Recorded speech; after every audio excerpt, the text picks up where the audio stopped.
Buenas tardes. Contamos hoy con la presencia del doctor Pierre Salama en esta conferencia que organizamos junto con la Dirección General de Docencia. Quisiera agradecer en primer lugar al doctor Salama pues que haya venido aquí para dar esta plática. También al doctor Durán de la Universidad de Guadalajara, que fue como el enlace, digamos, entre París, Guadalajara y Tijuana. Y como ustedes saben, el tema de la conferencia de hoy se refiere a las economías emergentes, a qué dificultades y qué potencialidades tiene América Latina para salir de la crisis. Bueno, algunos incluso dirían que ya salieron, aquellos que están creciendo al 5 o al 6%. Y quisiera agradecer también la presencia de todos ustedes. Tenemos investigadores del Departamento de Economía, de Estudios Sociales y alumnos de la Universidad Autónoma de Baja California. Voy a resumir muy brevemente algunas notas curriculares del profesor Pierre Salama, que es reconocido internacionalmente como un latinoamericanista. Él ha pasado y sigue pasando largas temporadas en Brasil y en Argentina. Recientemente, o mejor dicho, próximamente se va a publicar un libro relacionado con este tema, ¿no? Un libro en francés, y estamos pensando en la posibilidad de traducirlo al español, precisamente sobre este tema. El profesor Salama ha hecho importantes contribuciones al análisis de los procesos económicos y sociales de los países en desarrollo, enfocado en dos problemas fundamentales: la pobreza y la desigualdad, y también creo que también realizó estudios últimamente sobre la inseguridad, que presentó hace un par de años aquí. Es doctor de Estado por la Universidad de la Sorbona en París, y como les decía, su obra ha tenido una gran influencia en América Latina y en otras partes del mundo. Ha sido asesor de la CEPAL, del Consejo de Análisis Económico, del gobierno francés, de la Federación Internacional de Derechos Humanos. Desde hace años ha animado el debate teórico alrededor de problemas económicos y sociales.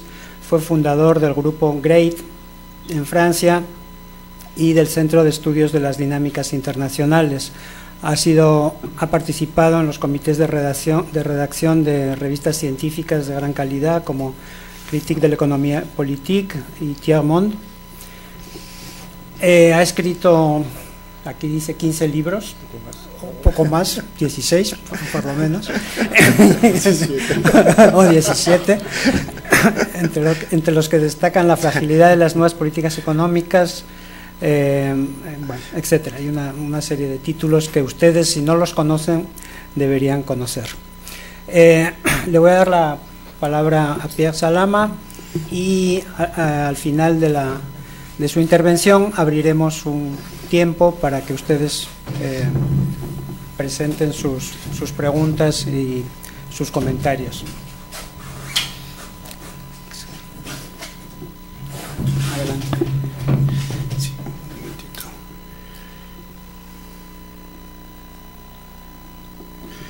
Sí, en primer lugar quisiera que usted me disculpa de mi portuñol. Voy a hacer directamente la conferencia en portuñol, entonces tal vez es mejor que hacerla en francés y después ser traducido. Entonces, que me disculpa. Y segundo punto, como introducción, quisiera también agradecer mucho para mí casi una antigua institución, que es el Colegio de la Frontera Norte, porque hace mucho tiempo que la conozco y fue convidado, ¿no? Invitado 4 veces, no sé exactamente, en esta institución. Quisiera entonces agradecer mucho a Walde y también al presidente y las otras personas que me permitieron de llegar aquí. Bien, en pocos minutos hablar de un asunto tan grande no es tan fácil. y cuáles son las posibilidades, más o menos, cuáles son las posibilidades por las grandes economías de América Latina, los que se llaman hoy las economías emergentes, de superar la crisis o de hacer de tal suerte que los efectos de contagión de la crisis internacional sean menores. Y es un tema bastante grande y bastante actual. Nos vamos a hacer una presentación rápida en 3 puntos. Primer punto, debemos hablar hoy, porque estamos frente a una economía globalizada a nivel comercial, a nivel financiero, debemos hablar rápidamente de la coyuntura internacional, saber de la evolución de las crisis internacionales que se inició desde hace ahora 4 años. Entonces, primer punto, nos vamos a hablar rápidamente de la crisis internacional. Quisiera decir que si la gente desea conocer un poco más mi opinión, hay una entrevista que salió en la revista Nueva Sociedad hace poco tiempo sobre este tipo de tema en español. Segundo punto, quisiera también hablar del contexto internacional de una manera más estructural, a saber que el mundo de hoy no es el mundo de ayer. El mundo de hoy es un mundo en el cual existe, por ejemplo, la China. No existió antes.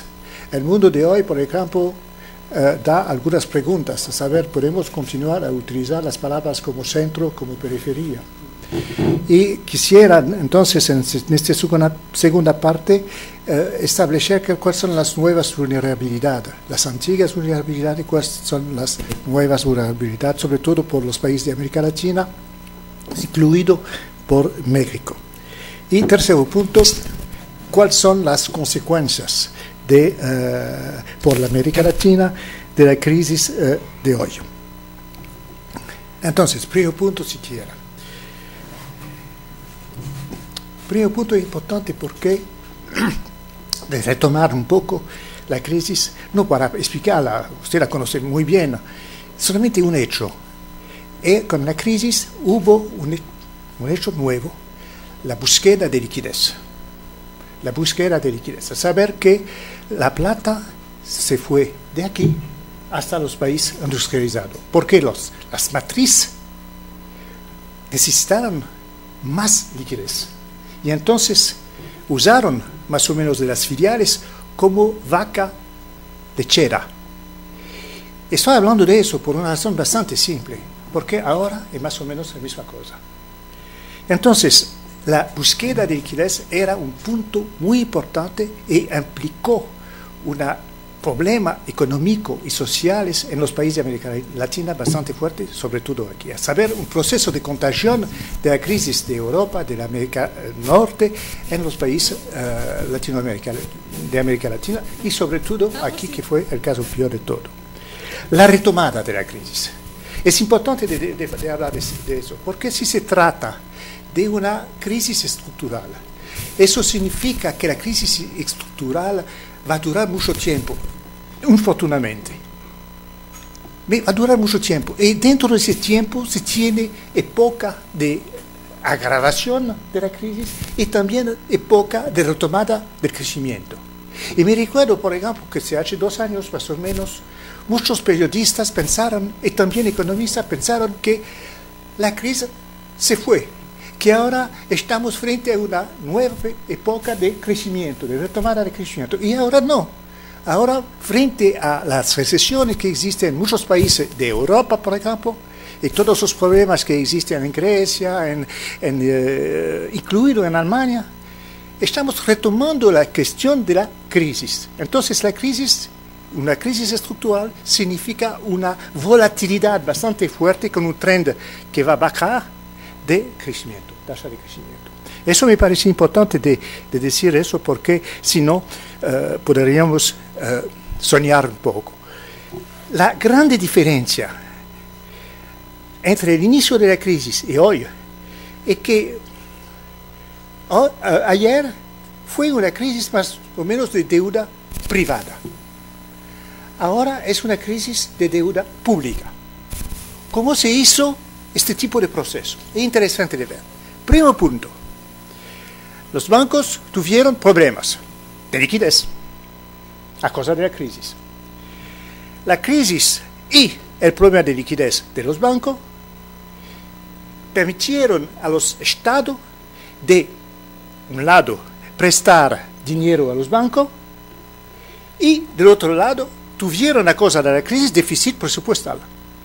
Lo que quiero decir es que lo que se pasó es que hubo un proceso de demultiplicación a nivel del Estado de la crisis de los bancos privados, de la deuda privada.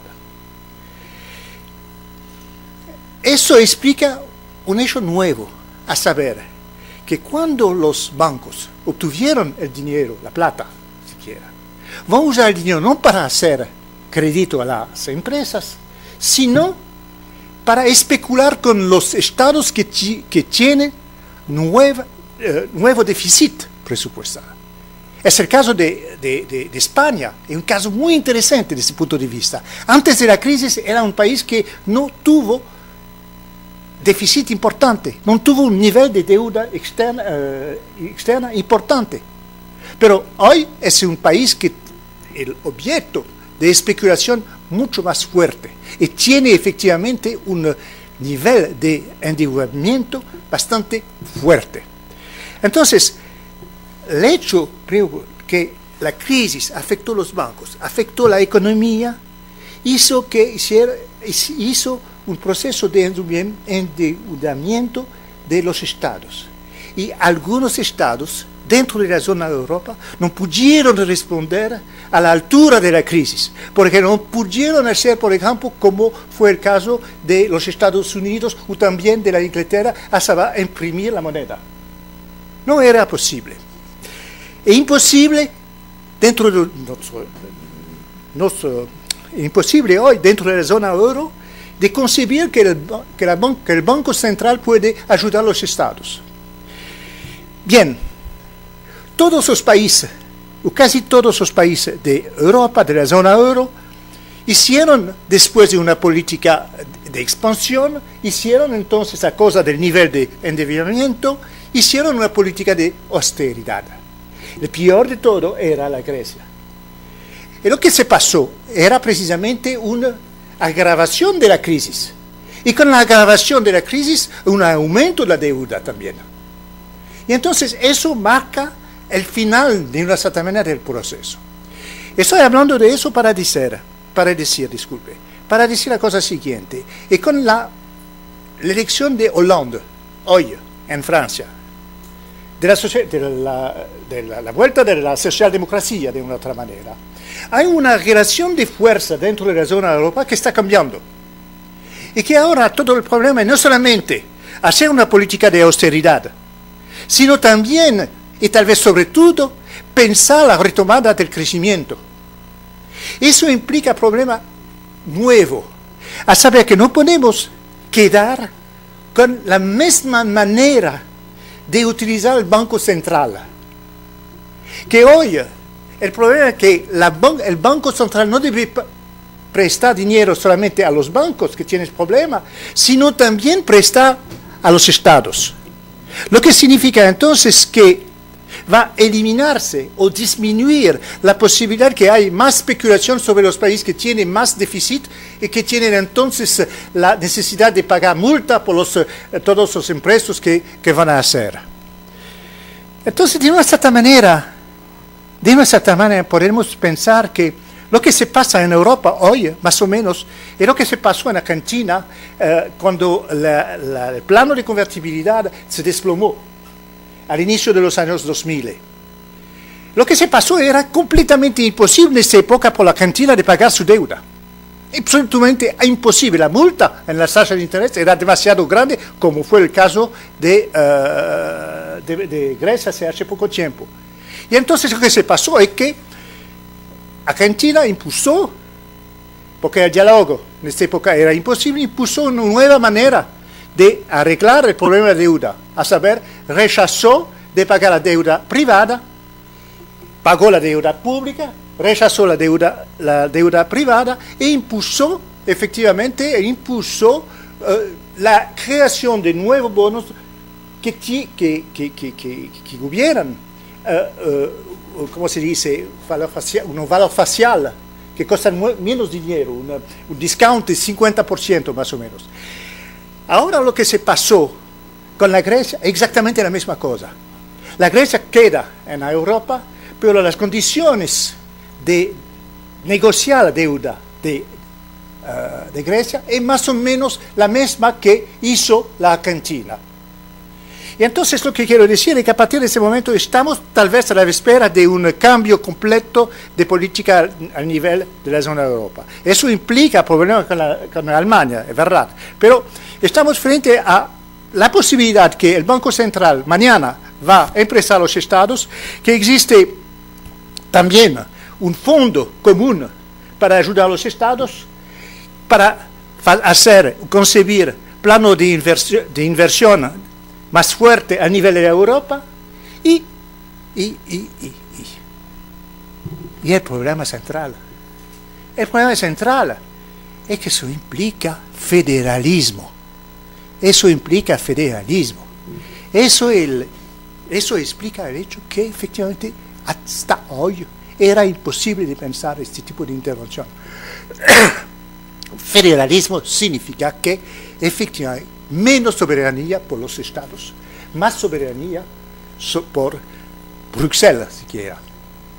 Es el problema político, es un problema político y es un problema bastante difícil, porque cuando la crisis llega, lo que aparece son fuerzas de extrema derecha y también algunas fuerzas de extrema izquierda que van a pedir más nación y menos Europa.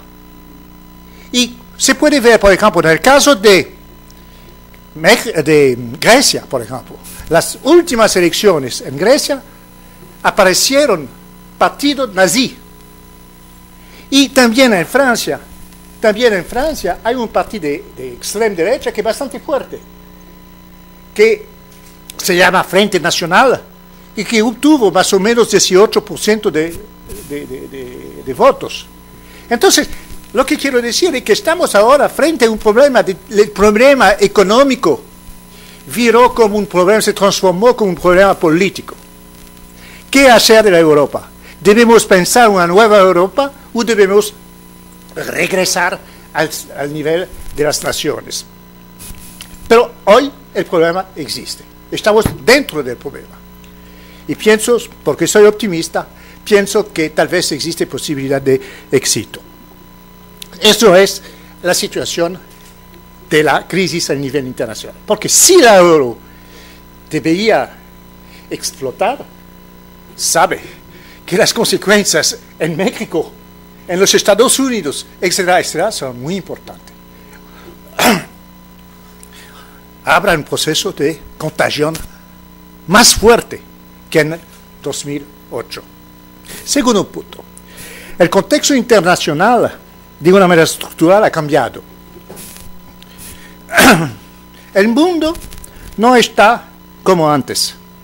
Voy a dar solamente algunos datos.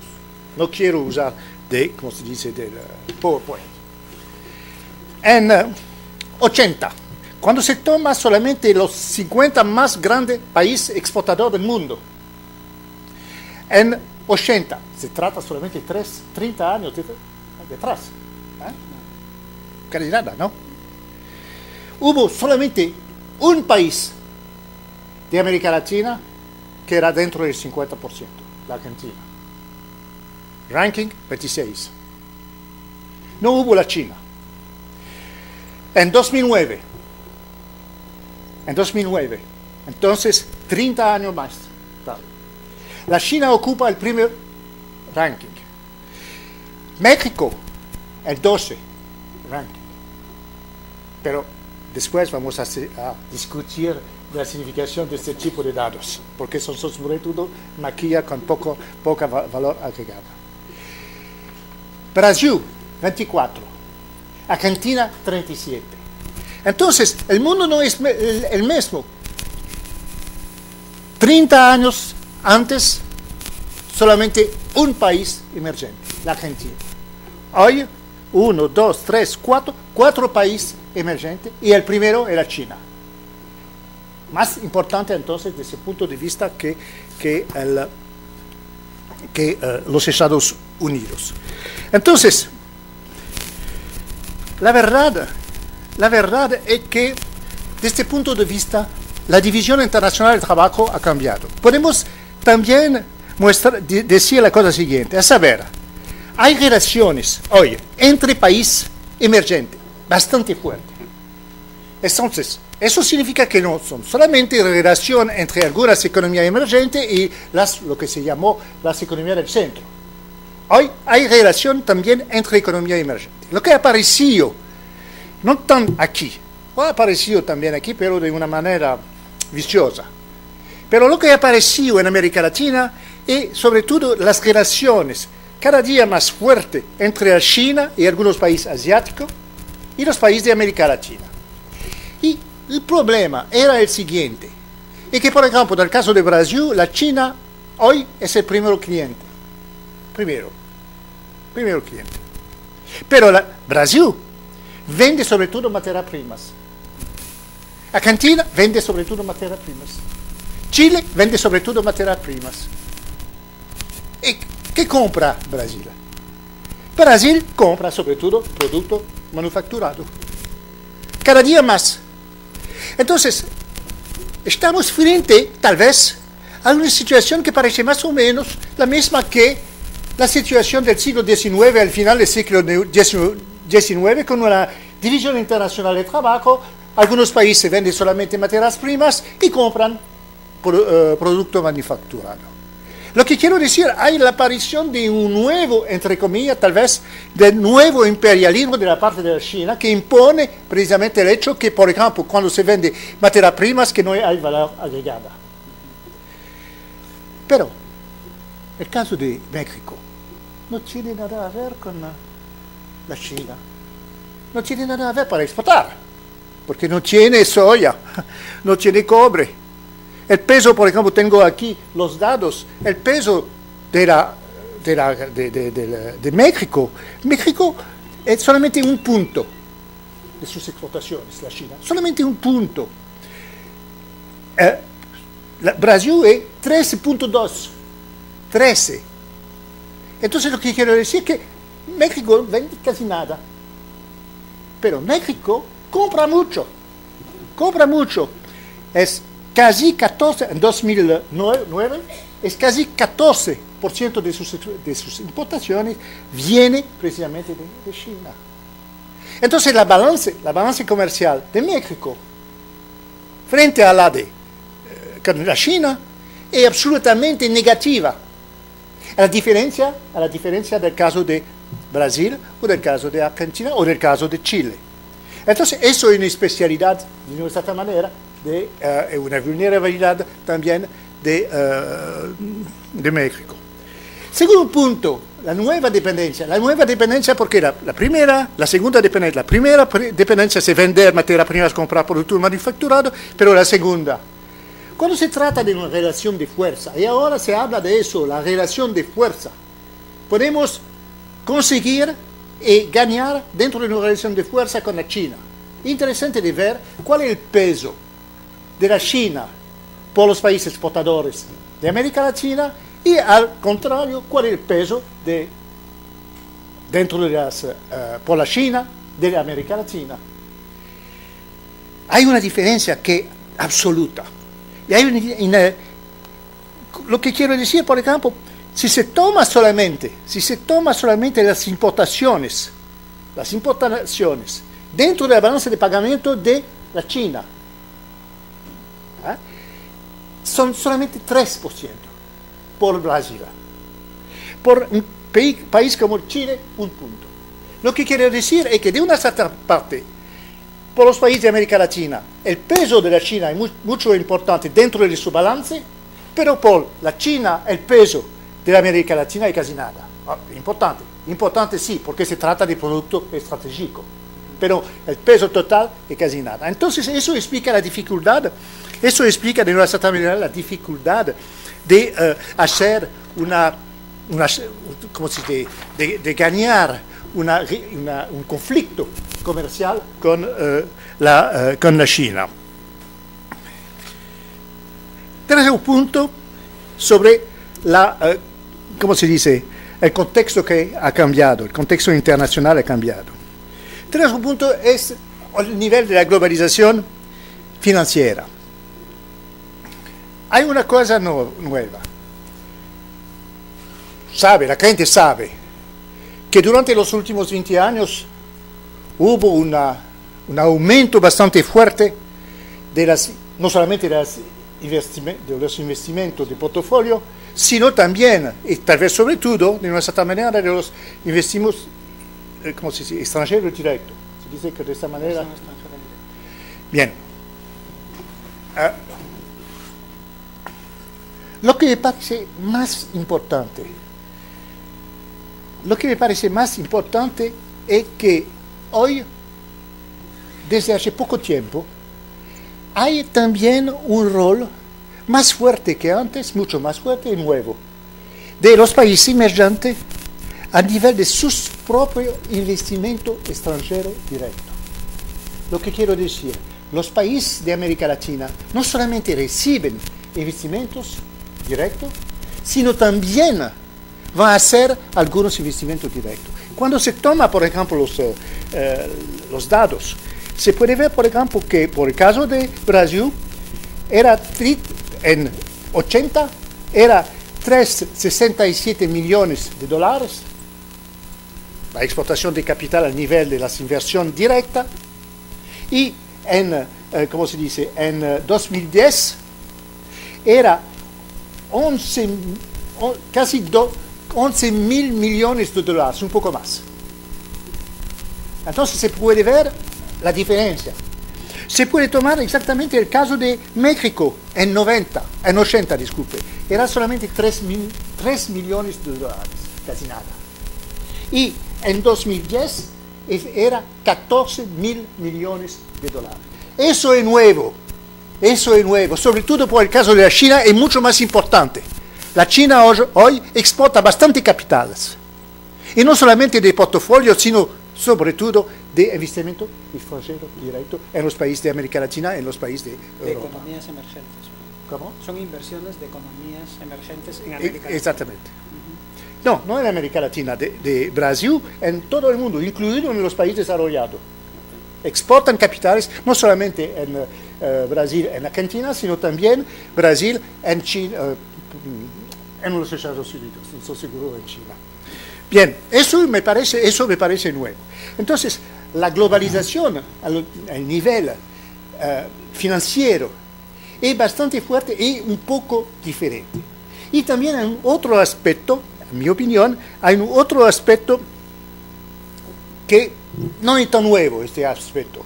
Es lo que se llama la volatilidad de las entradas de capitales antes de la liberalización y entre la época de la liberalización y la crisis. Y para hacer una comparación se toma los años de la liberalización hasta la crisis, el número de años, se toma antes de la liberalización el mismo número de años. Son los trabajos de Gabriel Palma, que tal vez la gente conoce. Son interesantes de ver que la volatilidad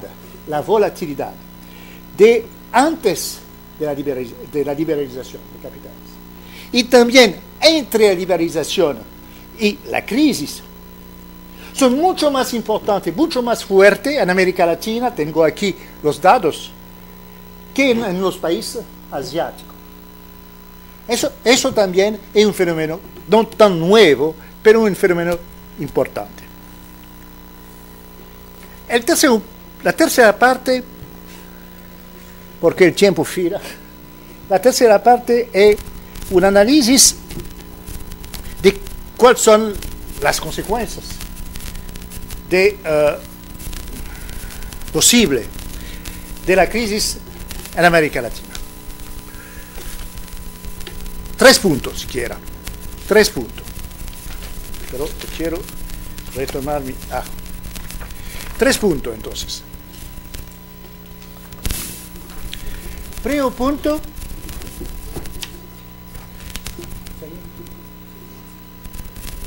¿Qué se pasa?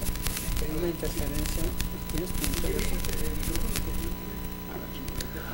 Que me disculpa. Tres puntos entonces. Primer punto, vulnerabilidad. Segundo punto, la desindustrialización. Tercer punto, existe salida posible de la crisis. ¿Y cuáles son las condiciones? Entonces, tres puntos.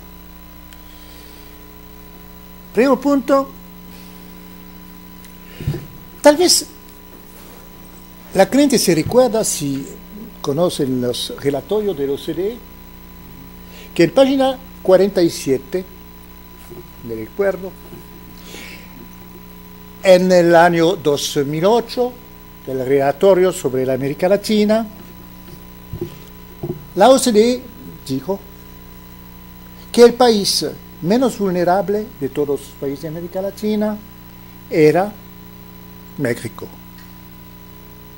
Como la gente sabe, tal vez, México sufrió mucho más de la crisis en 2009 que Brasil y Argentina. Y entonces eso para decir que nuestros amigos de algunas instituciones internacionales pueden equivocarse. ¿Y cómo se explica eso? Porque eso me interesa, ¿no? No son completamente ciegos. Eso se explica de la manera siguiente, a saber que los economistas de las instituciones internacionales en esta época, ahora revisaron la opinión, los economistas trabajaron con algunos índices de vulnerabilidad. Primer punto, se puede ver, por ejemplo, que en casi todos los países de América Latina, a la excepción de México, el balance comercial era positivo, al contrario de lo que se pasa 10 años antes. Eso es un buen punto. Bien. Segundo punto, es que el problema de la deuda externa no es un grande problema hoy, ¿verdad? Era, pero hoy no. Entonces, menos vulnerabilidad. Tercer punto, las reservas internacionales. Muchos países de América Latina obtuvieron un montante de reserva internacional tan fuerte que ha parecido eso como la traducción de una capacidad de resistir a un fenómeno de contagio. Bien. Y en final, cuarto punto, es que el hecho que los países de América Latina tuvieron la capacidad también de exportar capital, inversión directa. Entonces, se calcula un índice y a partir de este momento se concluye que efectivamente hay menos vulnerabilidad que antes. Podremos también añadir el hecho que el déficit presupuestal es mucho menos, que el nivel de inflación es mucho menos alto que antes, etcétera, etcétera. Bien.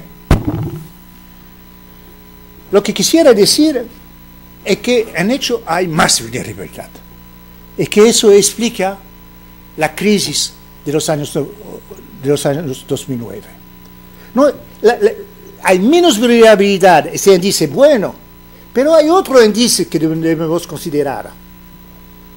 Primer punto, con el aumento bastante fuerte de todas las inversiones extranjeras en América Latina, lo que se pasó es lógico, es que los dividendos y ganancias repatriados aumentaron mucho.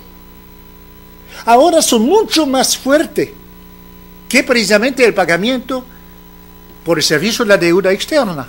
Mucho más. No hay comparación.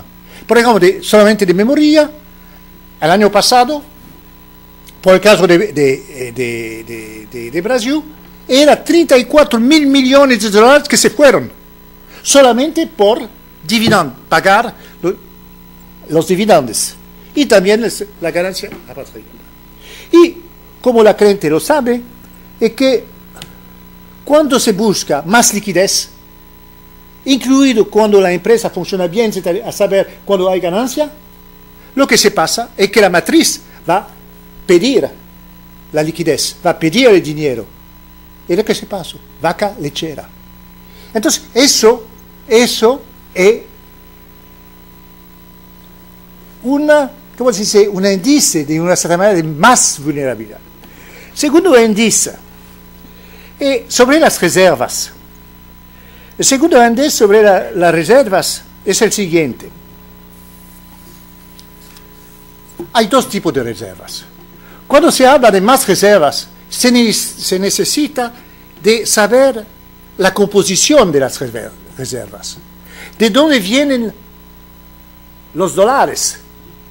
Si se toma el caso, por ejemplo, de un país como China, es interesante de ver que la China inició su proceso de aumentación de las reservas solamente en 2000. Y ahora tienen las más reservas del mundo. Pero las reservas de China pueden explicarse más por el saldo positivo de su balanza comercial que por la entrada de capitales. Lo que quiero decir es que las reservas son reales en el caso de la China. En el caso de América Latina no es el caso. Porque en casi todos los países de América Latina, no en México, el balance comercial es positivo, pero poco. Y sobre todo lo que se llama la balanza de cuenta corriente es negativa. Es negativa. Y entonces, normalmente, las reservas no pueden venir de la balanza de cuenta corriente. ¿De dónde viene entonces una gran parte de las reservas? Vienen de la entrada de capitales. Entrada de capitales como investimentos de portafolio, como inversión extranjera directa, etcétera, etcétera. Lo que quiero decir es que se trata de una cierta manera, entre comillas, de falsas reservas. Y entonces, cuando llega un problema como en 2009, las reservas se fueron y no sirven para resistir a la crisis. Eso es un caso completamente nuevo que es la distinción entre la China y los países de América Latina. El final de todo sobre el primer punto de más vulnerabilidad. El Fondo Monetario Internacional ahora considera el hecho que las bandas, a saber, el grado de apertura de las economías de América Latina, el poder de las bandas que están más fuertes que antes es muy importante para analizar el contagio.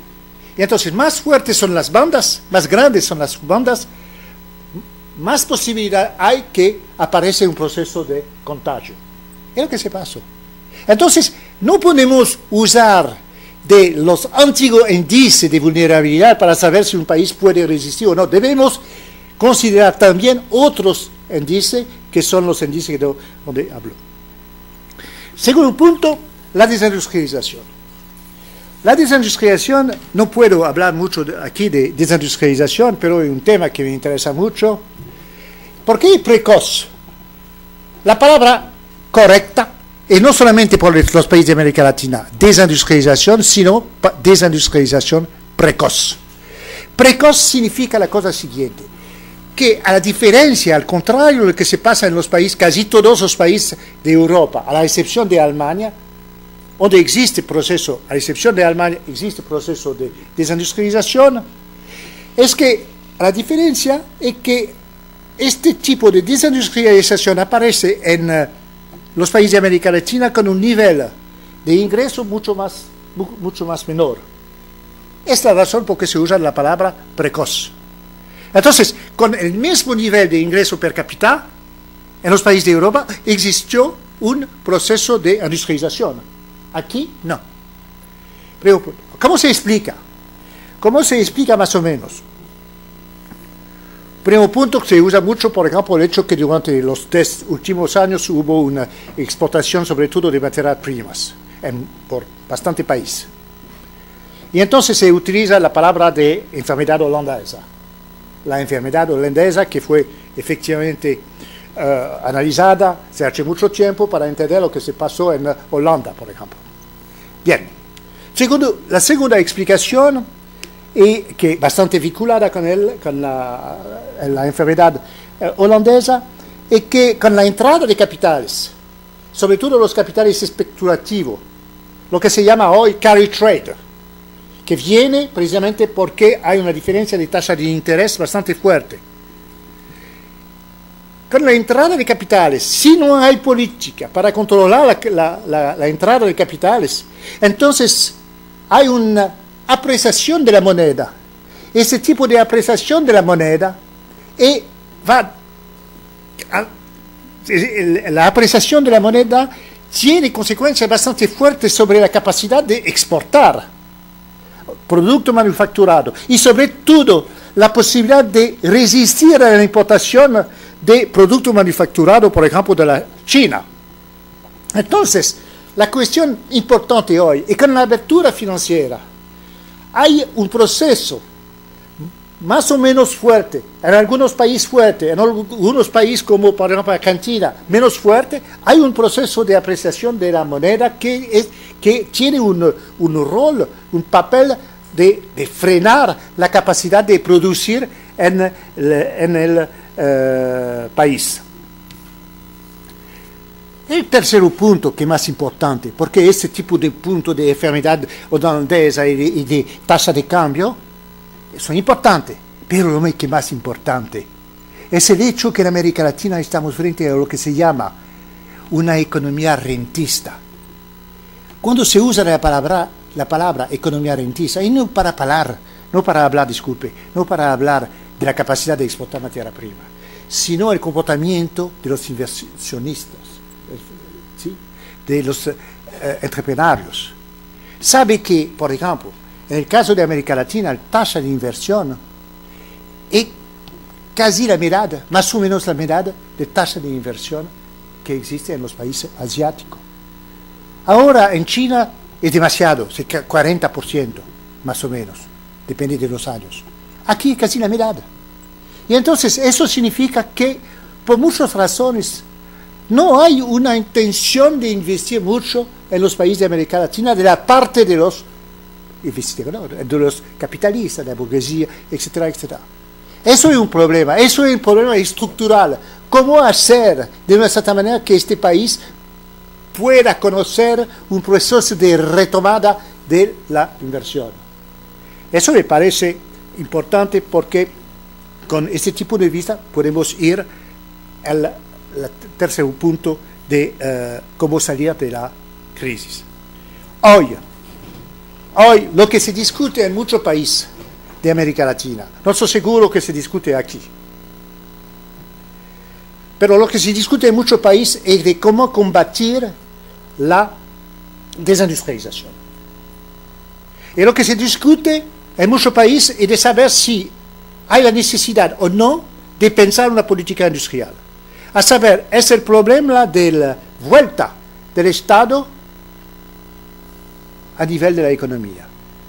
Por ejemplo, favorecer, gracias a una política industrial, a nivel de tasa de interés, a nivel de tasa de subsidios, a algunos sectores clave, favorecer la inversión privada. No se trata de nacionalizar, sino se trata de ayudar, de incitar más inversión para resistir precisamente a la invasión, de esta manera, de los productos de los países asiáticos. Se discute entonces de todo eso y efectivamente, a nivel de la industrialización, de aumentar la valor agregada y de proteger algunas ramas de tejido industrial. Pero no se discute solamente de eso, se discute también del hecho que ahora, a causa del liberalismo de una cierta manera y de la retirada de la acción del Estado, el nivel de los gastos, el nivel de las infraestructuras es tan débil hoy que constituyen un obstáculo a lo que se llama el crecimiento potencial y que entonces se necesita de repensar de nuevo la política al nivel de las infraestructuras. En final, la economía son los hombres. No son solamente dados. Y si hay problemas tan fuertes, es porque existe una desigualdad de los ingresos bastante fuerte. Y que los gastos públicos a nivel de los gastos sociales son demasiado débiles, y sobre todo en el caso de México, mucho más débil que en Argentina, mucho más que en Brasil. Y entonces eso explica que la única manera de salir de la crisis de una manera estructural y de preparar a los hombres y las mujeres a obtener, a ganar de nuestra manera, un job. Y para eso, dentro de un contexto internacional que ha tan cambiado, se necesita una formación. Si no hay la formación, lo que pienso que los países de América Latina van a conocer bastante problemas. Al final de todo, para concluir, ¿soy optimista o soy pesimista? Era una pregunta de la televisión. Bien, es difícil de ser optimista hoy. Es difícil, la verdad. Pero, de una cierta manera, pienso que aprendí eso con los procesos de hiperinflación durante los años 80 o de alta inflación aquí. Un pozo no tiene fondo. Que si la situación de hoy es mala, podría ser peor. De tal suerte que la situación peor podría ser buena mañana y después mañana. Eso significa que el pozo no tiene fondo. Es horrible de decir eso. Pero es la experiencia de los años, de la década perdida, los años 80. Bien, pero pienso que en realidad, si aparentemente no hay pozo, en el pozo no hay fondo, en final hay un fondo. El fondo es precisamente los problemas políticos, los conflictos sociales que van a surgir con la crisis. En mi país, por ejemplo, la crisis condujo a un cambio de gobierno, un cambio tal vez de política económica. Lo que pienso es que ahora estamos a la víspera precisamente de la posibilidad de pensar de otra manera la economía en los países de América Latina. Por ejemplo, eso es la parte optimista. No he prohibido hoy de usar la palabra política industrial. Era completamente prohibida ayer, me recuerdo. Hoy no es prohibido. No se trata de hacer la misma manera que antes, sino de pensar de nuevo la intervención del Estado, de una manera nueva. Entonces, lo que quiero decir es que existe la posibilidad que la economía de mañana sea menos rentista, más productiva, y que tienen capacidad entonces de esa manera de superar el problema más importante de los países de América Latina, no solamente la desigualdad tan fuerte, sino también la pobreza. Eso pasa por una discusión que existe en algunos países al nivel de los intelectuales. No estoy seguro que existe al nivel de los políticos. Existe al nivel también de la CEPAL. Se llama pasar de un sistema tributario regresivo a un sistema tributario progresivo. Eso es el final, a saber, todo es concentrado sobre la posibilidad de cambiar el sistema fiscal. Gracias.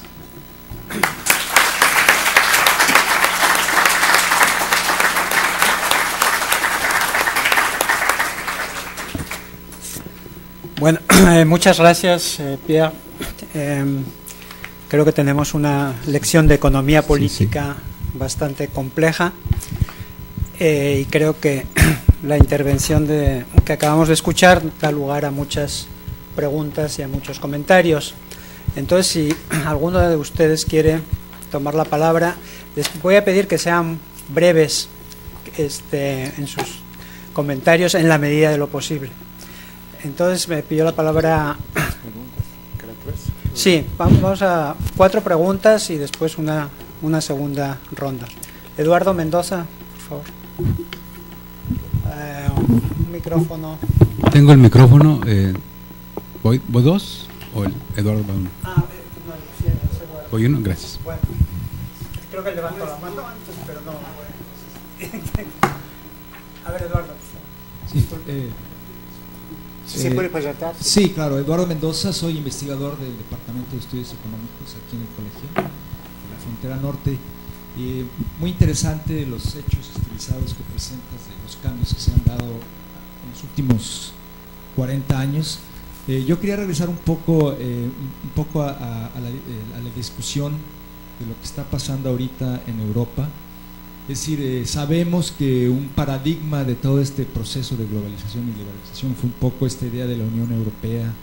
Sabemos que hubo todos estos flujos de capital no regulados, y sabemos también que esta integración europea se dio en el contexto de desigualdad entre los países en términos de productividad, en términos de estructura económica, pues lo que ha traído un poco esta crisis que vivimos actualmente, particularmente para el caso de Grecia, el caso de España, ¿no? Entonces, un poco mi pregunta, la primera pregunta es en el sentido de cuál es el futuro que le ves precisamente a este proceso de la Unión Europea. Digamos, se habla ya, algunos economistas como Paul Krugman están hablando ya de Grecia y España fuera de la Unión Europea. Entonces sería un poco la primera pregunta, y obviamente ligada al caso de las economías de Latinoamérica, en caso de que se generara un proceso en este sentido, ¿cuáles serían, digamos, las posibles consecuencias, bueno, obviamente en Europa y para el caso del resto del mundo de América Latina, ¿no? ¿Se puede repetir la segunda pregunta? Esa es la primera. Básicamente es el impacto, es ver qué va a pasar en la Unión Europea y el impacto que pudiera tener para acá, para América Latina. Y también un poco en esta segunda pregunta, lo digo porque también si pudiera precisar un poco más, porque como lo señaló, el caso de México es diferente al resto de América Latina, ¿no? Cuando hablaba de la vulnerabilidad y que finalmente México fue el más afectado en 2009, es precisamente porque no se consideró que México es una economía integrada, dependiente de la economía de los Estados Unidos.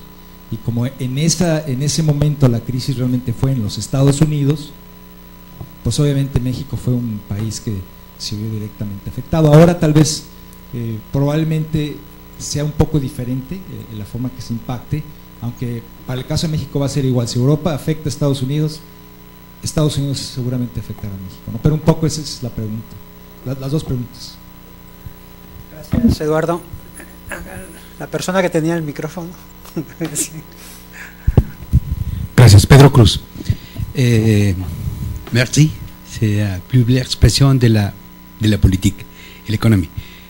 Yo solamente quiero, donde alcancé a escuchar, es una tendencia, según la última parte que usted cerró, hacia un poco más de participación del Estado, sin llegar a ser una estatización.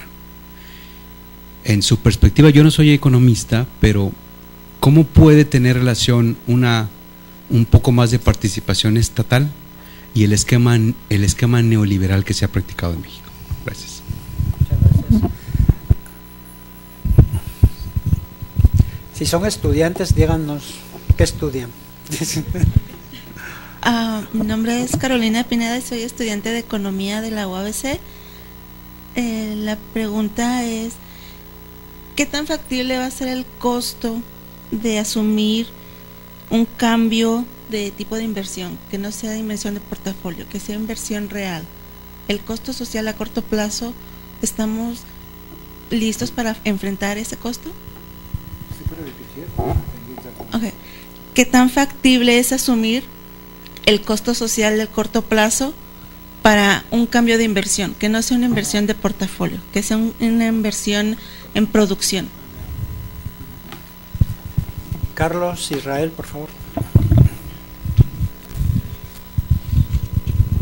Y después me voy a responder. Sí.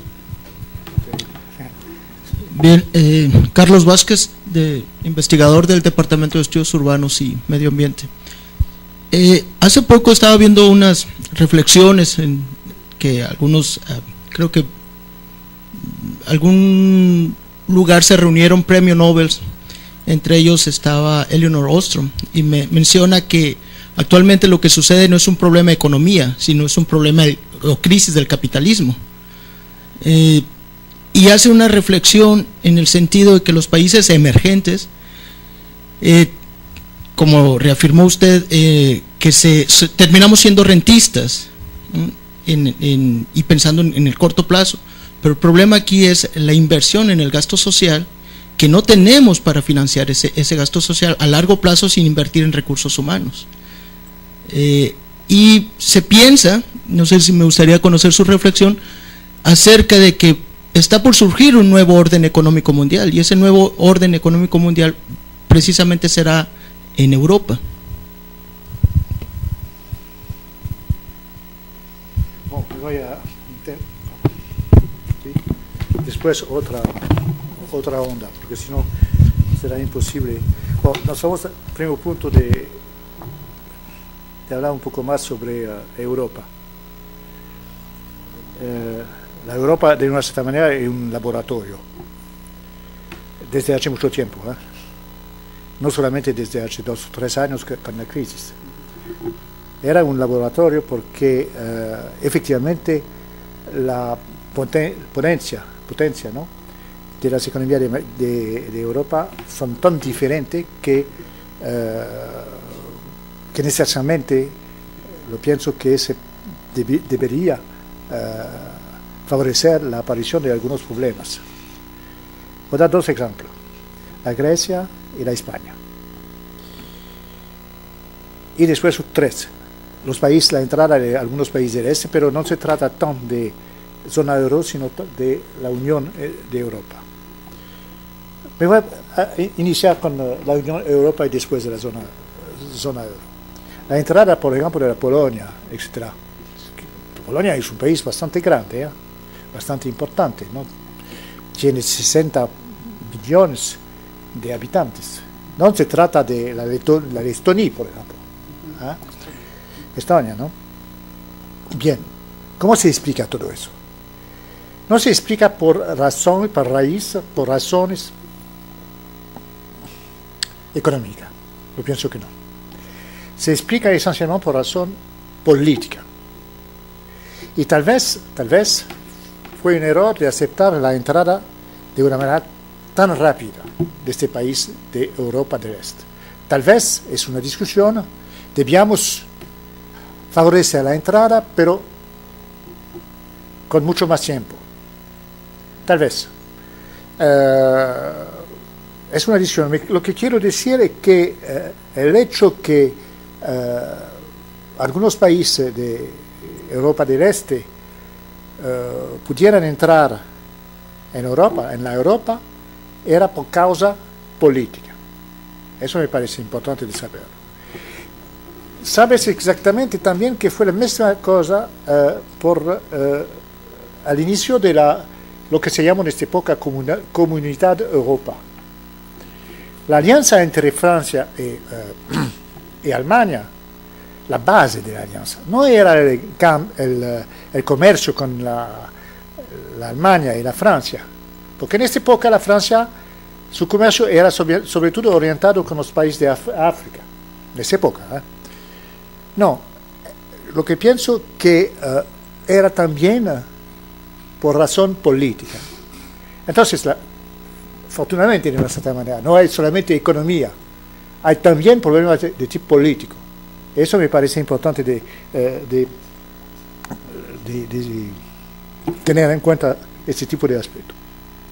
Ahora, sobre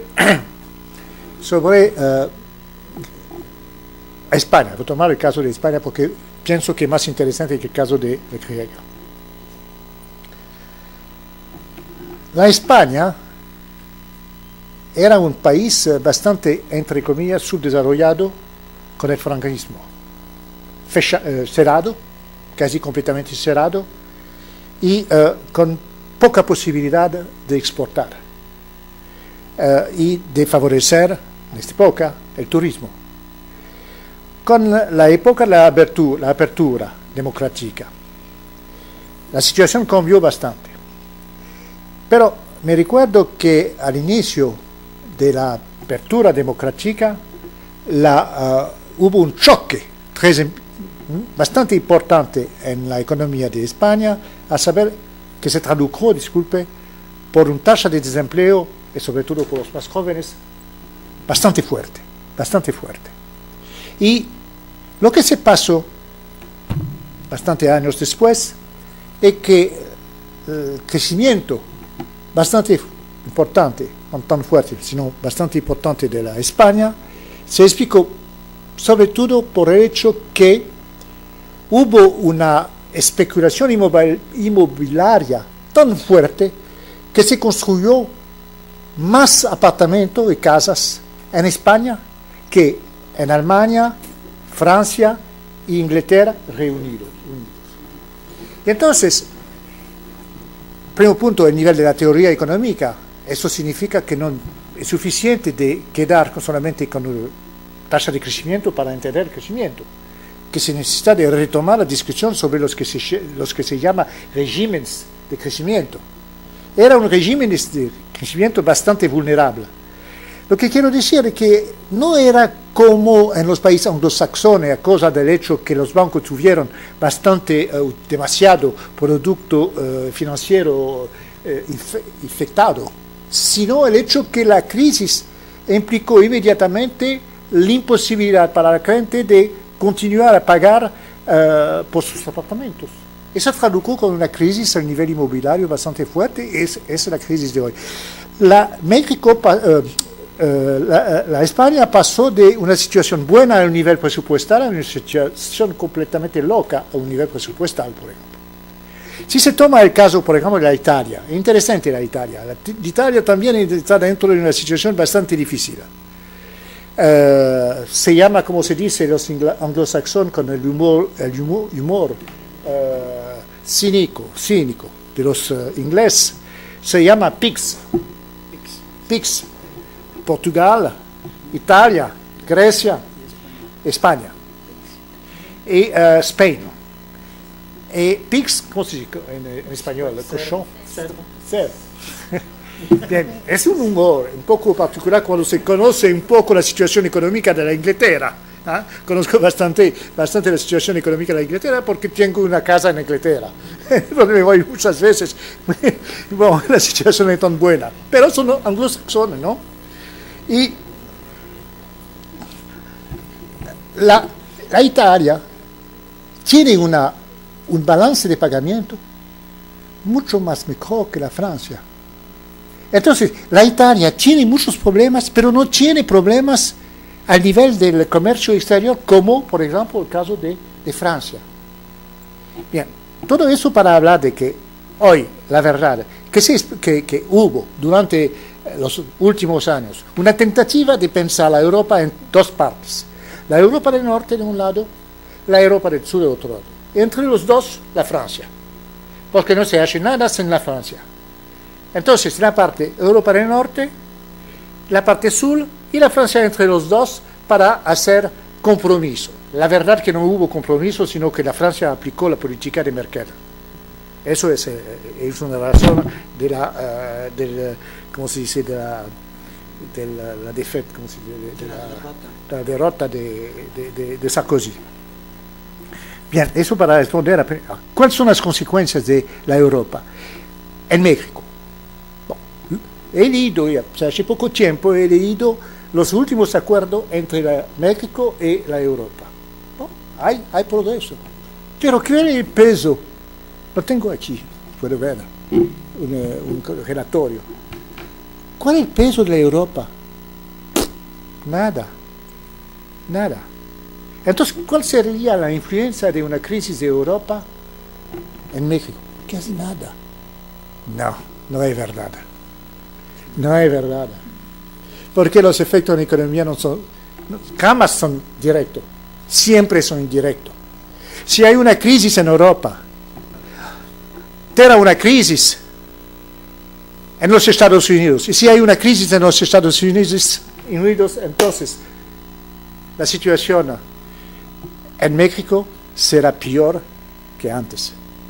Lo que quiere decir entonces, las relaciones, los impactos de una crisis de Europa no son directos sino indirectos. Sino indirectos al nivel comercial, pero también al nivel financiero. Lo vi que algunas personas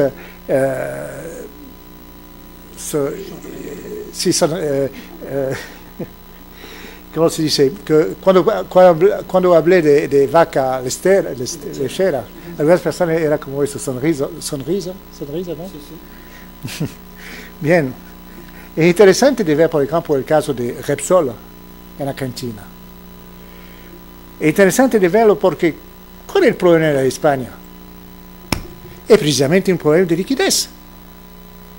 Hay dificultad por las grandes empresas hoy de España de obtener dinero de la parte de los bancos, porque precisamente hay una crisis. Y entonces la única manera de obtener más dinero es de utilizar las filiales. Y lo que hizo Repsol.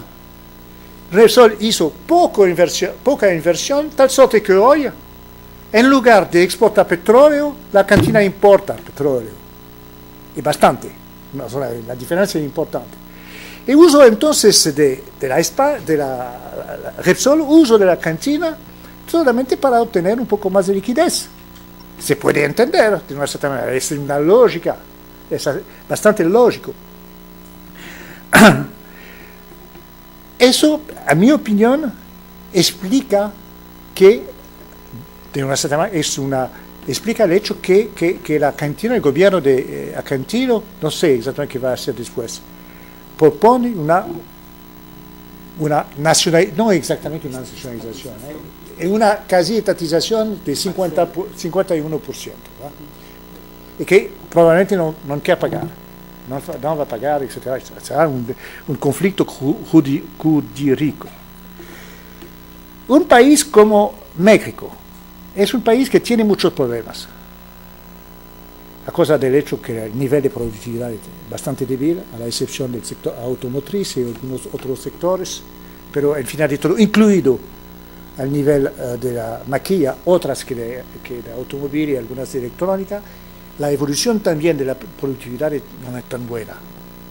No tan buena, lo que vi en los últimos relatorios. Entonces, eso es una posición difícil, tal vez por el nivel de frente al PIB, el nivel de ¿cómo se dice?, los recursos por la investigación es más o menos 0.6. Ahora en Brasil es más que 1. Es casi nada. Si se toma, por ejemplo, la Corea del Sur, es 3.7 o 3.5, no sé exactamente. Entonces, eso explica de una cierta manera el hecho que la productividad no es tan fuerte y no conoce una evolución favorable. Entonces, hay poca capacidad por México de superar su situación a nivel de ¿cómo se dice?, la balanza comercial, me parece. ¿Y qué se pasa? ¿Cuál es de una cierta manera la suerte? ¿Cuál es el soya de México? La materia prima de México. No es el petróleo, no es casi nada, las reservas son casi, ¿cómo se dice? No. El peso del petróleo no es tan fuerte y México debe importar petróleo refinado. Entonces, no. Son los trabajadores, los inmigrantes. El hecho que hay más que 20.000 millones de dólares, no tengo el dato, pero era hasta 24.000 millones de dólares, no conozco la última. Eso permite precisamente de obtener un balance de cuenta corriente positivo. Eso es a la raíz, de una cierta manera, entre comillas, de la capacidad de México de superar todas las restricciones externas. Bien, eso es la suerte, pero también un círculo, ¿cómo se dice?, virtuoso, entre comillas, puede virar, tornar como un proceso vicioso.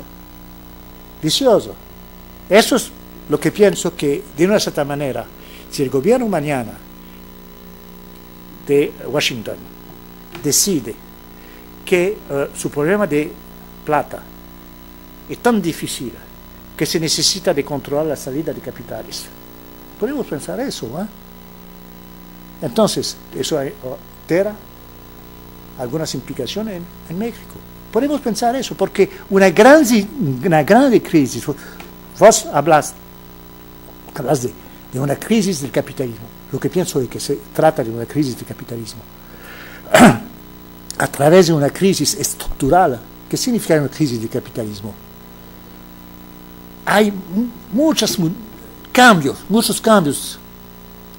que no aparecen inmediatamente, pero que existen. Por ejemplo, como durante la crisis de los años 30, durante 10 años, hubo bastante cambio y después de la crisis, el libro sterling, la moneda de los ingleses, sí, cayó y el dólar fue la divisa clave. Ahora existen discusiones sobre la posibilidad por la moneda chinesa de, no de reemplazar inmediatamente, no, pero que se hacen comercio con la divisa de China. Entonces, lo que quiero decir es que si eso va a aparecer, eso va a significar que las posibilidades de usar su propia moneda, como lo hizo hasta ahora los Estados Unidos, ellos no podrán hacerlo de la misma manera que antes. Y van a conocer los mismos problemas que usted, ayer y tal vez de mañana. Entonces, hay un problema a saber que el dinero, la plata que viene de los Estados Unidos, puede de mañana conocer una caída. Usted habló también de cómo hacer que un Estado pueda intervenir dentro del Estado neoliberal.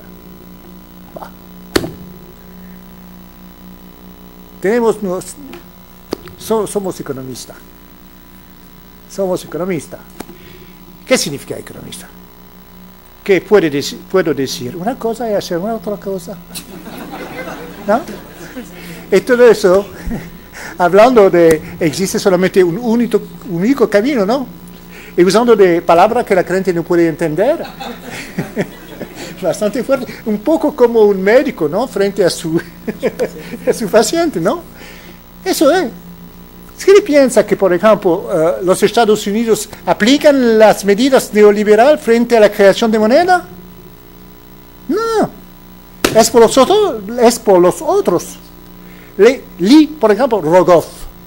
Rogoff es un buen economista, que era jefe economista del Fondo Monetario Internacional hace 10 años o 15 años, no sé exactamente, durante la época del plano de ajuste estructural. Me recuerdo de él. Me recuerdo de los papers de Rogoff. Ahora Rogoff está diciendo que se necesita más inflación por los países desarrollados, porque de esta manera no vamos a reducir el pagamiento de la deuda a nivel real. La misma persona. Entonces, pienso que hay, de una cierta manera, la ideología, y pienso que el neoliberalismo es sobre todo una ideología, pero no una teoría económica. En mi opinión, soy absolutamente seguro de eso. Entonces, se puede, la vida lo muestra, se puede continuar a hablar de neoliberalismo y de favorecer una política más keynesiana, y pienso que tal vez la palabra será nuevo liberalismo solidario. Se puede ser, se puede, ¿por qué no? Se puede, ¿no? La verdad que tenemos bastante capacidad para imaginar otras políticas, y después es por los políticos saber si se usa de palabra neoliberal o no neoliberal. Ahora el peso del Estado mexicano dentro de la economía y el peso del Estado es el menor que frente a todos los países de América Latina.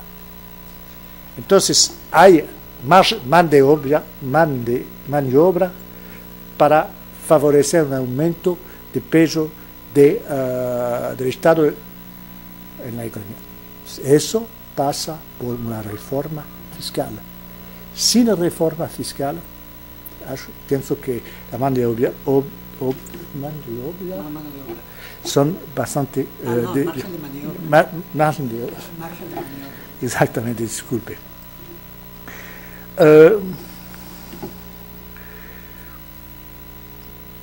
Esta misma pregunta sobre, no sé quién habló de cómo hacer una gestión social si no tenemos financiamiento. Efectivamente, imposible.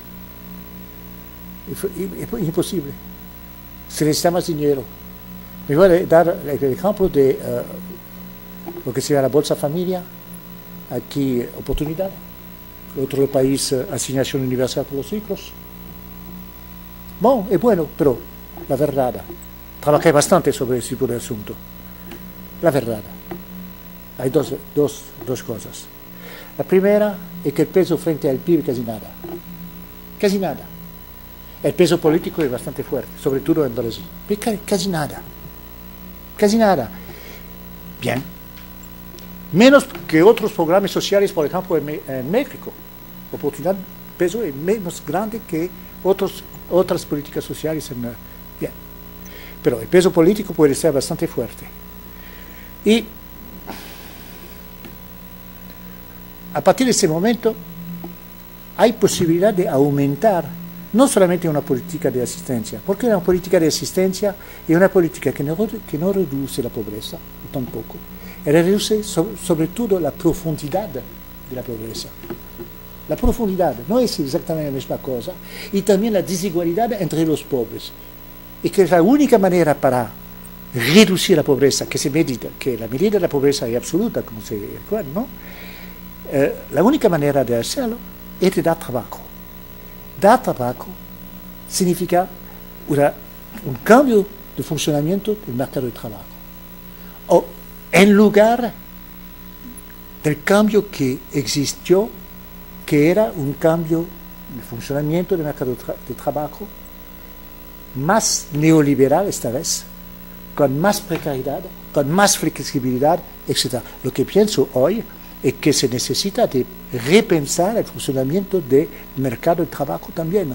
El fracaso del neoliberalismo, y no solamente a nivel del PIB, etc., y también a nivel de la fragmentación de los empleos, del mercado de trabajo, etcétera, etcétera.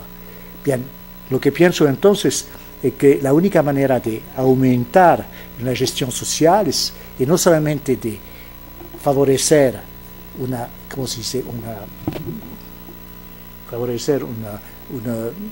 nuevo sistema fiscal, sino también de favorecer la aparición de derechos de trabajo. Y a partir de ese momento será posible de pensar el sector informal. Lo que quiero decir, estoy completamente contra la posición, ¿cómo se llama? Olvidé su nombre, del peruviano. Hernando de Soto. Exactamente. Hernando de Soto. Bien, otra pregunta, ¿hay una otra? El costo social, evidentemente que existe un costo social, infortunadamente, todo cambio implica costos sociales, pero hay manera de aceptar, entre comillas, un costo social, ¿no? Un cambio con una grande crisis implica necesariamente un costo social. Pero hay manera de aceptarla. Si hay una ética, si no son los pobres que pagan más un cambio, si los más ricos van a pagar más, entonces se podría aceptar el costo social. Voy a dar un único ejemplo que me parece interesante. En el caso de Brasil,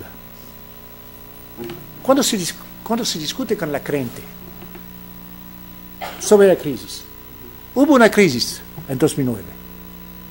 El tasa de crecimiento era 0 punto, en lugar de 6% antes. Hubo una crisis. Bien. Cuando se discute con la gente, tiene la impresión que no hubo crisis.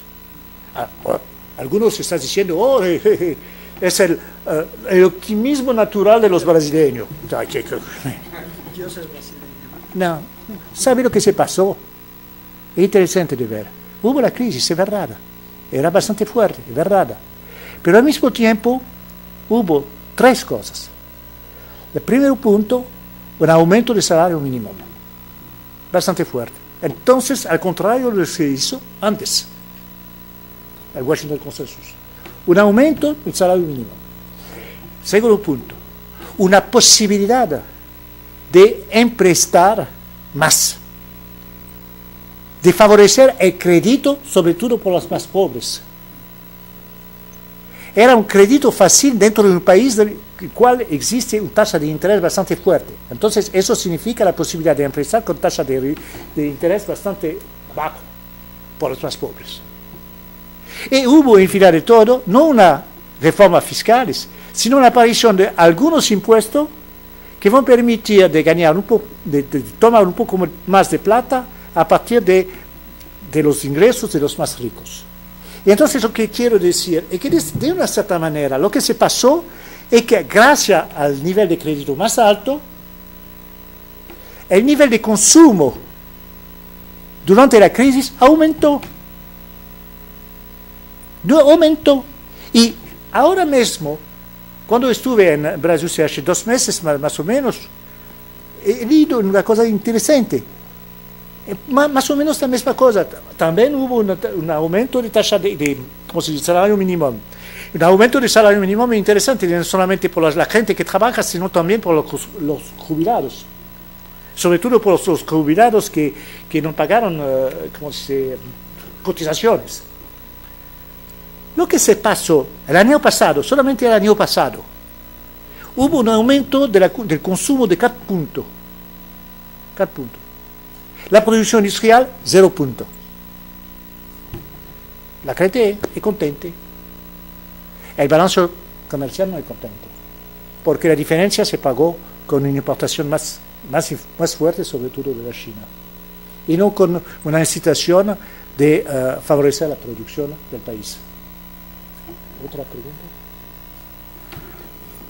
No sé cuánto tiempo tú tienes. Bueno, tomaríamos un par de preguntas más, o 3 máximo, pero que sean sencillas. No es cierto. Bueno, sería Cuauhtémoc, sería Noé, y yo también quiero hacer una. Cuauhtémoc.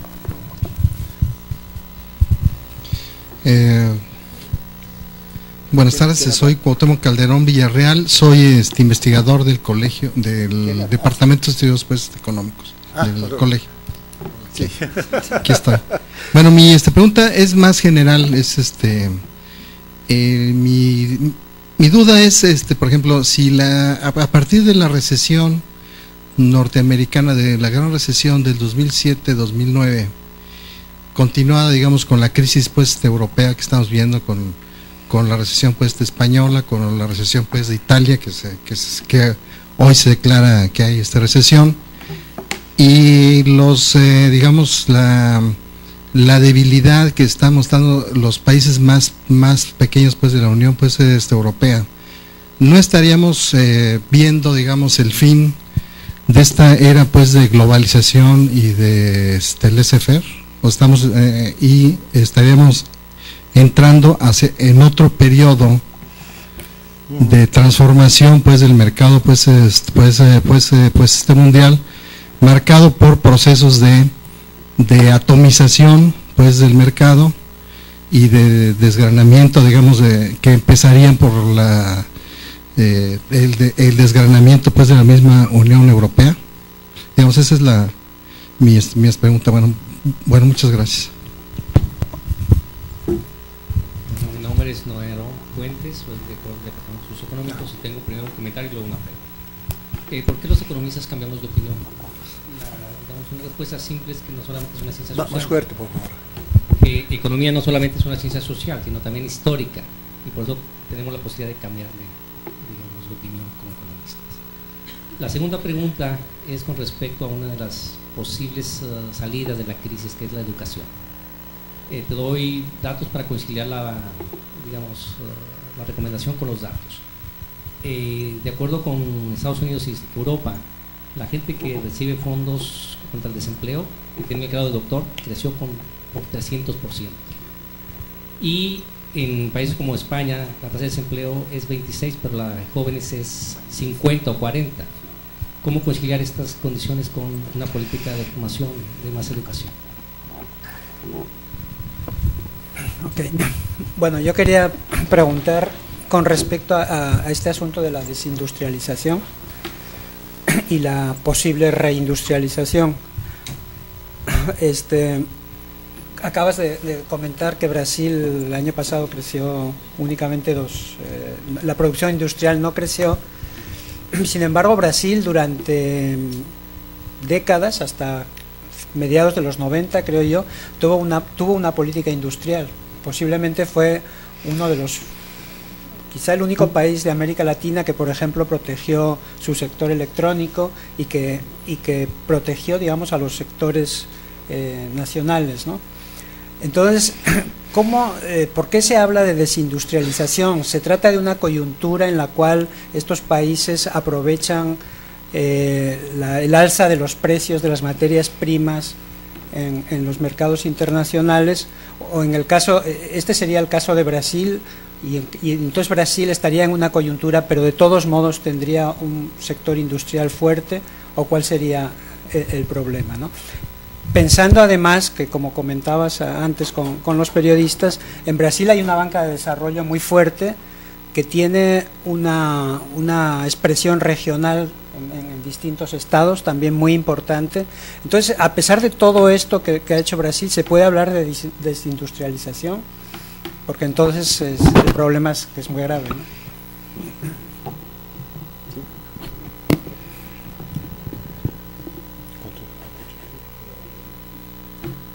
Eso.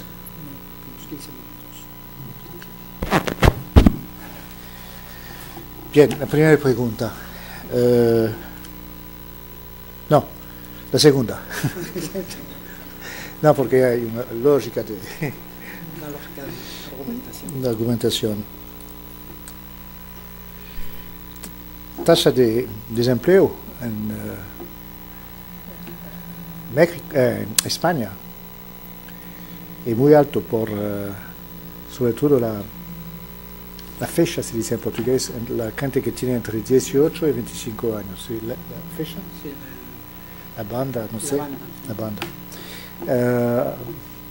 Más o menos 50%, más o menos. Bien, es un problema social, es un problema político hoy. Es la aparición del movimiento de los indignados. Bien, se hace solamente un año. Y importante de ver que también se tiene de otra manera un movimiento de este tipo en Alemania, que se llama los pirates, que no es exactamente el mismo, pero traduce un poco el mismo fenómeno de la gente que no tiene confianza en la política y quiere hacer política de hecho, ¿no? Bien, 50%. Y efectivamente dentro de esta población hay bastante, ¿cómo se dice?, personas que tienen un nivel de educación bastante fuerte. Bueno,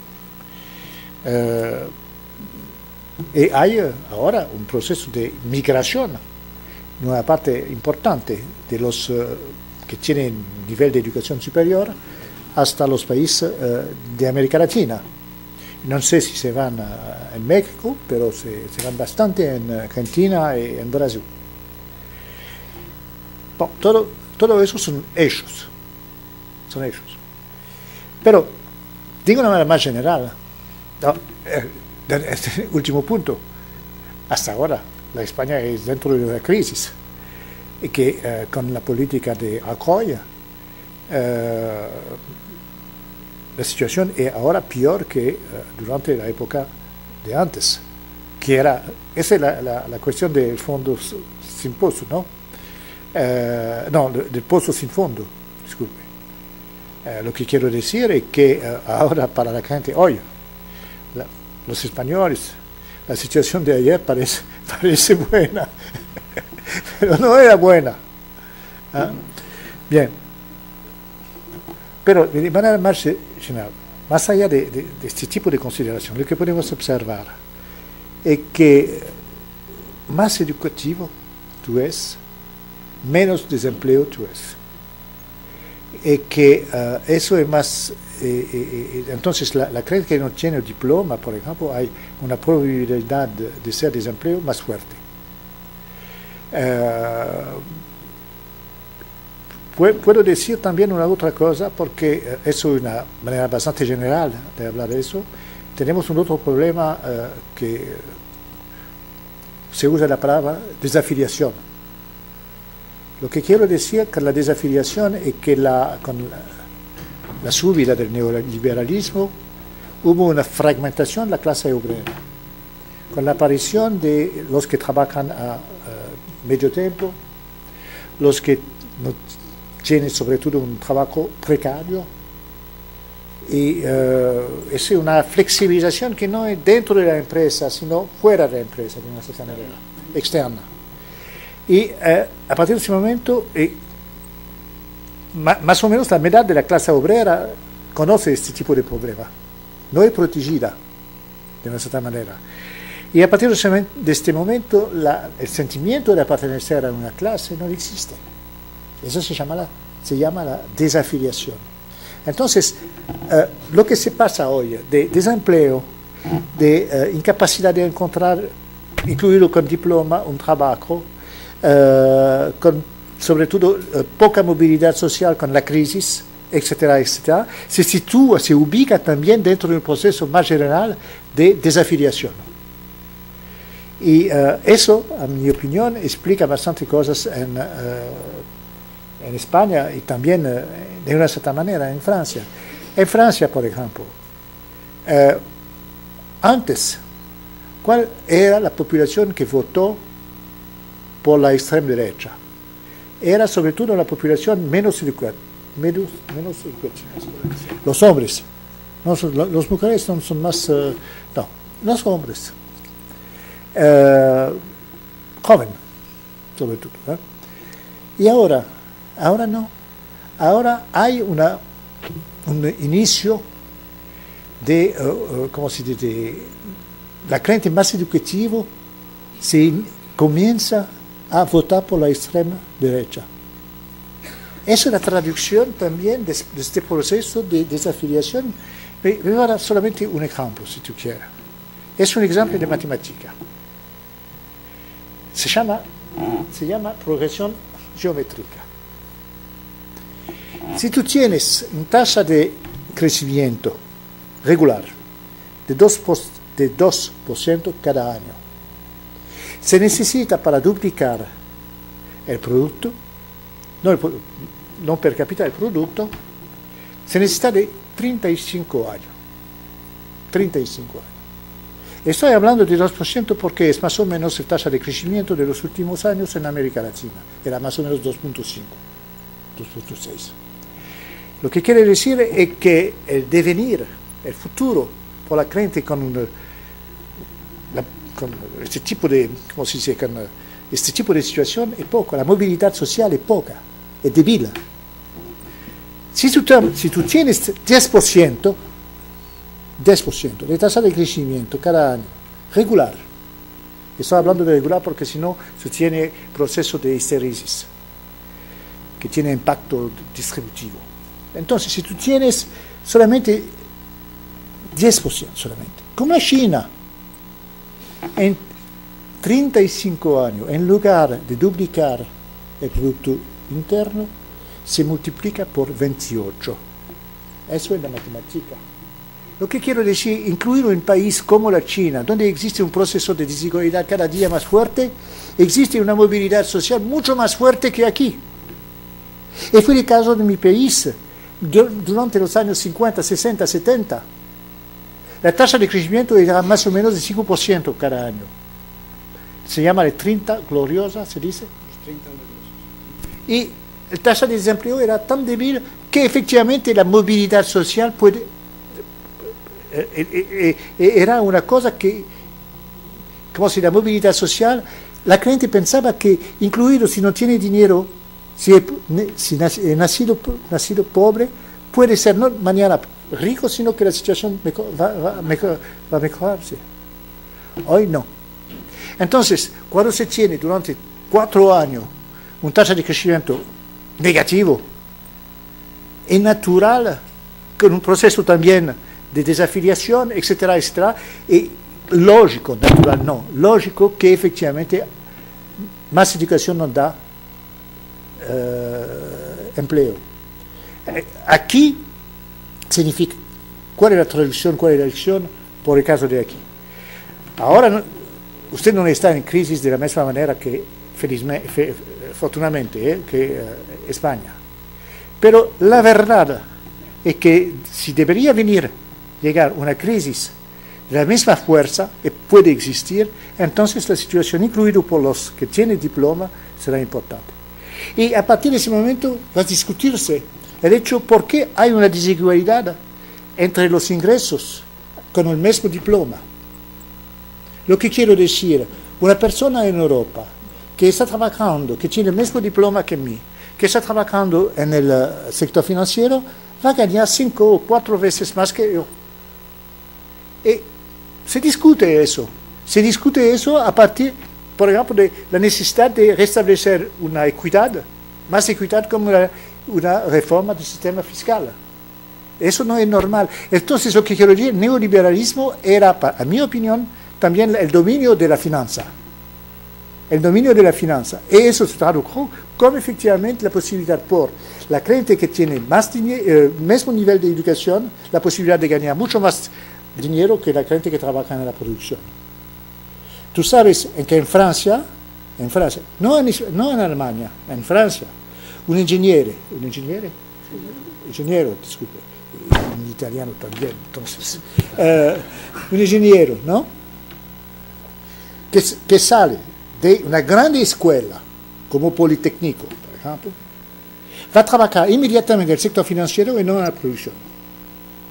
Porque si no, y algunos locos, como yo, se van a la educación superior. Son locos. Tengo, es una palabra privada. Tengo una hija muy buena, muy linda, que no tiene doctorado. Tiene 5 años después del baccalaureado. Es bastante. Bien. Mi hija trabaja en el sector financiero. No es un trader. No. Él da solamente consejo, ¿no? Sí. Pero es el sector financiero. ¿No? Es un trader. Es pobre frente a los traders. Y gana más o menos 2 veces, tal vez un poco más, que soy un poco viejo, que trabaja en la universidad, etc. Entonces, para hacer investigación, se debe ser loco. Ese es el funcionamiento natural hoy del capitalismo. Pienso que es un problema y pienso que efectivamente la crisis podrá permitir precisamente de restablecer un otro orden, una otra manera de pensar, una otra ética, etc. Hay la historia, no sé cómo se dice, la vaca de oro, ¿no? Los que aman la vaca de oro. No el becerro de oro. Exactamente, ¿no? Eso es el final de la historia cuando se ama demasiado la vaca de oro. La primera pregunta y después la tuya. Se recuerda que estaba hablando de que la crisis puede dar bueno, pero también malo.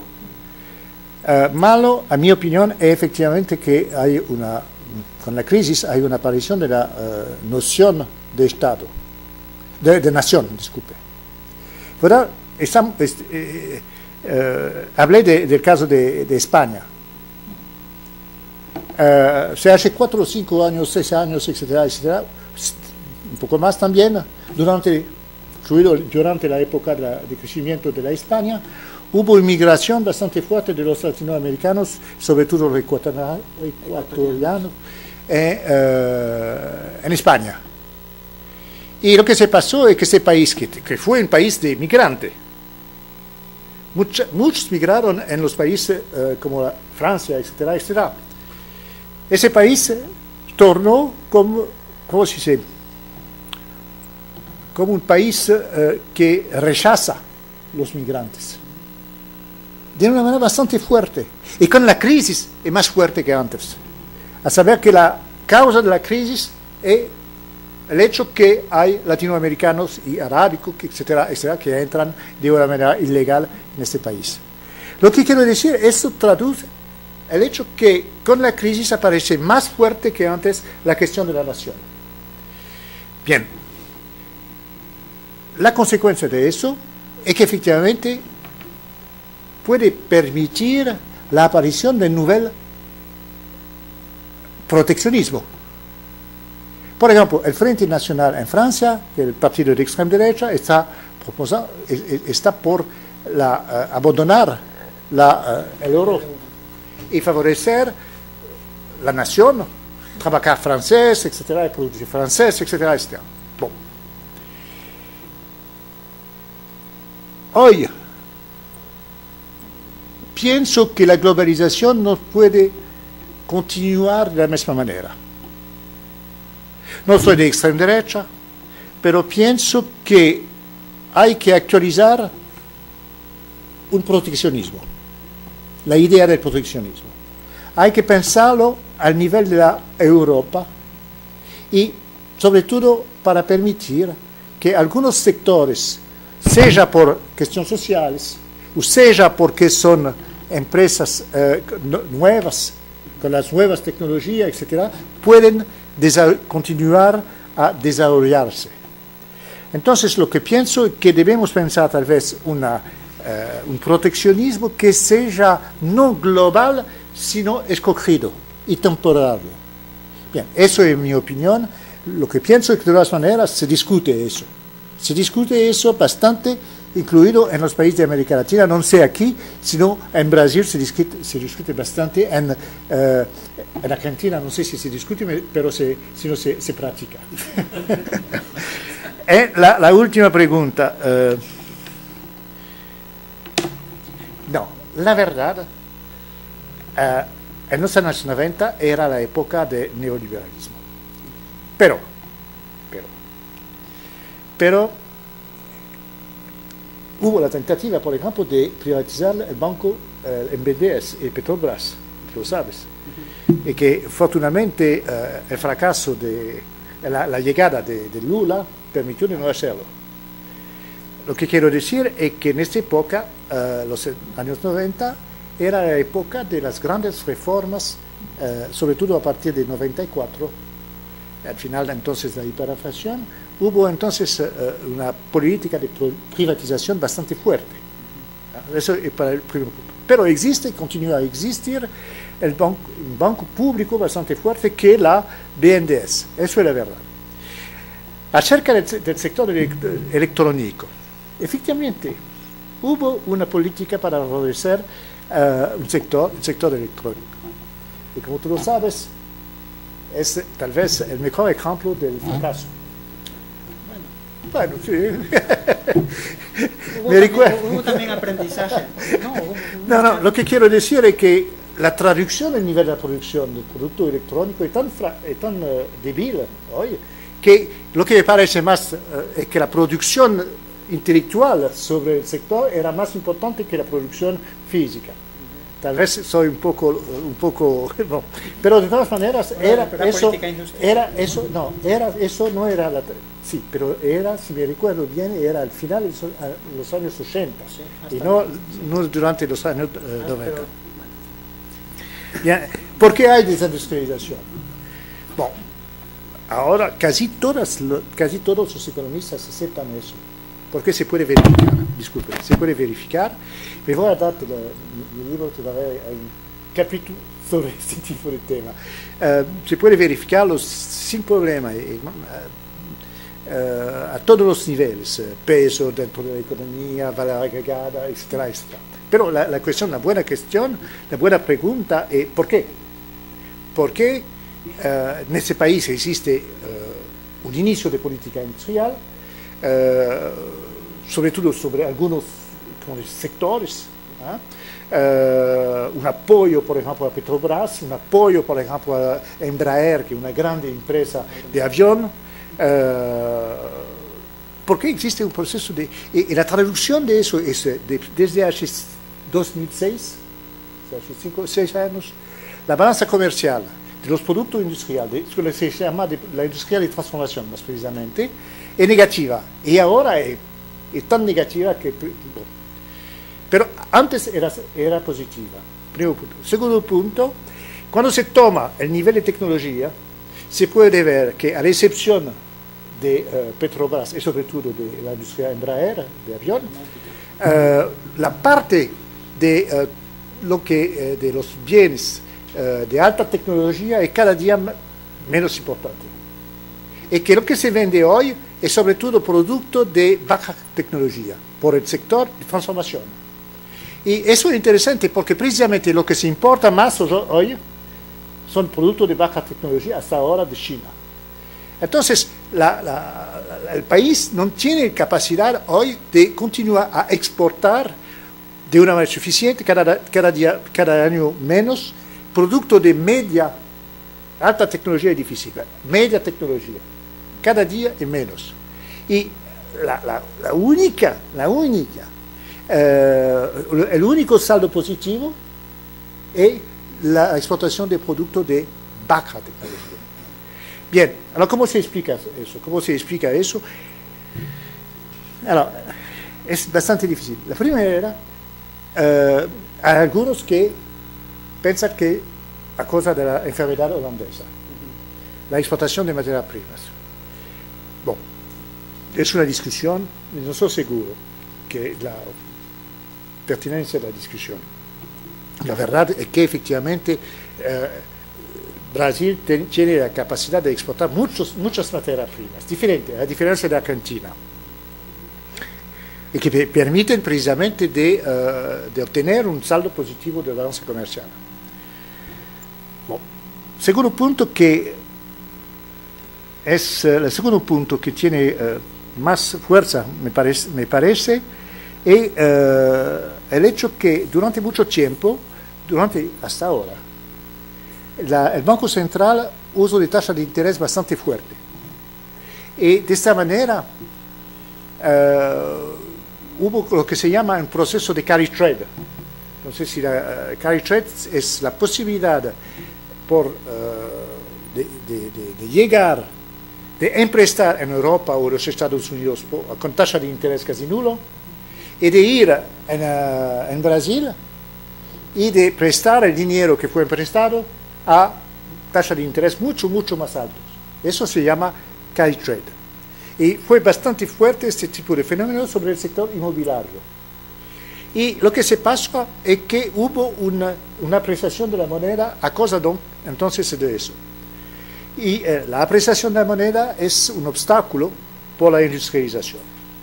Bien, lo que se pasa hoy desde hace poco tiempo, sobre todo 6 meses no más, hay una tentativa de la parte del gobierno de revertir, se dice, la política ¿cómo se dice?, del Banco Central. El Banco Central no es autónomo frente al gobierno, pero funcionó como autónomo durante mucho tiempo. Ahora hay tentativa de reducir de manera bastante fuerte, hasta ahora, la tasa de interés, precisamente para frenar la entrada de capitales y de esta manera de favorecer tal vez la industrialización del país.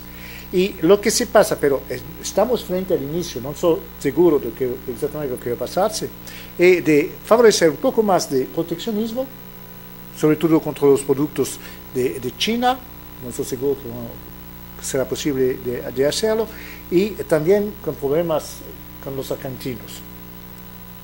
Y también de usar de política industrial. Pero de esto yo estoy seguro. Durante mucho tiempo fuimos poco en Brasil hablando de política industrial. Incluido en Brasil, incluido con un banco público de desarrollo bastante fuerte, la palabra política industrial era prohibida. Ahora se habla más de política industrial, pero estamos en un inicio del proceso. Hasta ahora no lo pienso, a la exclusión tal vez de lo que se pasa con Petrobras, sobre todo Petrobras, un poco menos con Embraer. Es difícil de hablar de una política industrial que sea coherente. Es un inicio de política industrial, una retomada del Estado dentro del sector industrial, pero no hay una política, me parece, no hay una política industrial. Hoy, la única manera de superar el proceso de desindustrialización es de favorecer por otro sector que Petrobras, de favorecer lo que se pasa en Petrobras, a saber, entrar dentro de la División Internacional de Trabajo sobre productos de media alta tecnología, porque son los únicos que tienen, lo sabe, usted lo sabe, una elasticidad de la demanda frente al ingreso que es fuerte. Es la única manera de preparar el futuro. Si se ubica solamente sobre productos de baja tecnología, él tiene una elasticidad tan débil que mañana algunos problemas a nivel de comercio exterior van a desarrollarse. ¿Está bien? Agradecemos al doctor Pierre Salama, les agradezco su atención.